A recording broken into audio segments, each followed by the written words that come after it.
ચૈત્ર માસની નવરાત્રીનો પવિત્ર પર્વ આજથી શરૂ થઈ ગયો છે। સુરત શહેર સહિત સમગ્ર ગુજરાતમાં ઉત્સવનો માહોલ જોવા મળી રહ્યો છે। શહેરના પ્રસિદ્ધ અંબિકા નિકેતન મંદિરમાં વહેલી સવારથી જ માતાજીના દર્શન માટે ભક્તોની ભારે ભીડ ઉમટી પડી હતી। વહેલી સવારે 4 વાગ્યાની જ મંદિરના દરવાજા ખોલી દેવામાં આવ્યા હતા અને ભક્તોએ માતાજીના દર્શનનો લાભ લીધો હતો। સવાર પડતા જ ભક્તોની સંખ્યામાં ભારે વધારો થયો અને મંદિરની બહાર દર્શનાર્થીઓની લાંબી કતાર જોવા મળી। નાના બાળકોથી લઈ વૃદ્ધ સુધી બધામાં માતાજીના દર્શન માટે અપાર શ્રદ્ધા અને ઉત્સાહ જોવા મળ્યો। મંદિરના પૂજારીએ જણાવ્યું, ચૈત્ર નવરાત્રીનો પહેલો દિવસ છે અને આજથી 9 દિવસ સુધી મંદિરમાં વિશેષ પૂજા અર્ચના કરવામાં આવશે। માતાજીનો શણગાર પણ દરરોજ બદલાશે। ભક્તો માટે ખાસ વ્યવસ્થા કરવામાં આવી છે।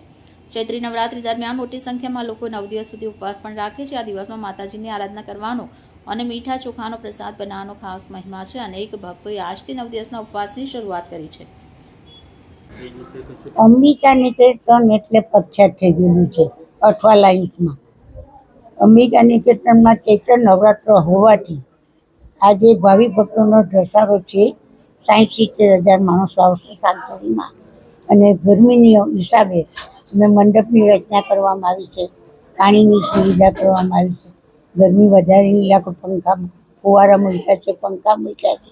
ભાવિ ભક્તોમાં કોઈ બીમાર પડી જાય, ચક્કર આવે તો ડૉક્ટરની પણ સગવડ કરવામાં આવી છે અને બધો લોકો શાંતિથી માતાજીના આશીર્વાદ લઈ ઝડપથી આગળ વધે, આશીર્વાદ લઈને જ જાય છે અને ફૂલની પાંખડી ચડાવે છે।